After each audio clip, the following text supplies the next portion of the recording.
جن کو وفات سے پہلے غسل دیا گیا۔ حضرت فاطمہ رضی اللہ عنہا کا جب انتقال ہونے لگا تو آپ بیمار تھے۔ حضرت علی رضی اللہ تعالی عنہ کسی کام سے باہر گئے ہوئے تھے۔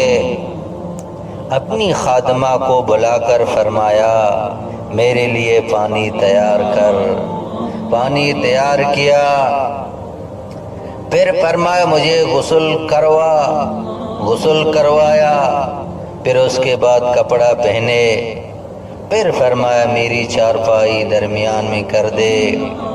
اس نے چارپائی کو درمیان میں کر دیا، پھر لیٹ گئی، قبلہ کی طرح منہ کر لیا، پھر فرمایا اب میں مر رہی ہوں، میرا غسل ہو چکا ہے، خبردار میرے جسم کو کوئی نہ دیکھے، بس یہی میرا غسل ہے، اور یہ کہہ کر انتقال فرما گئی۔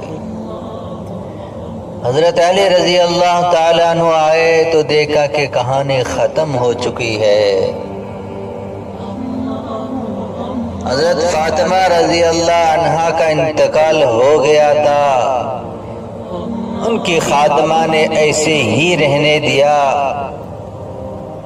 جب قبر میں دفن کر دیا، لوگ بھی کھڑے ہوئے ہیں۔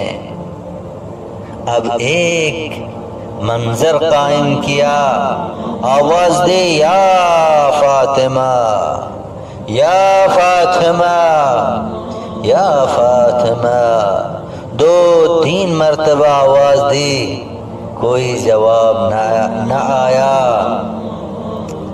پھر کہنے لگے یہ فاطمہ رضی اللہ عنہا کو کیا ہوا؟ یہ تو میری ایک پکار پر تڑپ کر اٹھ جاتی تھی، آج میری صدائے باز گشت بن چکی ہے اور جواب نہیں آ رہا۔ یہ جواب کیوں نہیں آ رہا؟ ارے محبوب، صرف قبر میں جاتی ہی ساری محبتیں بھول گئے۔ آئے کوئی کب تلک ساتھ رہتا ہے، آخر ساتھ ٹوٹ ہی جاتے ہیں۔ میں نے انہی ہاتھوں سے اپنے محبوب نبی کو دفن کیا، آج انہی ہاتھوں سے میں نے فاطمہ رضی اللہ عنہا کو گم کر دیا، مٹی میں کھو دیا۔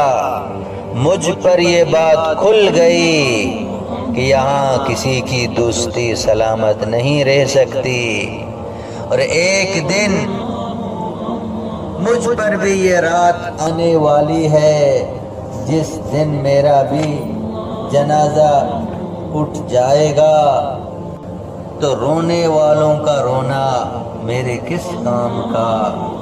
ہمیں کیا جو تربت میل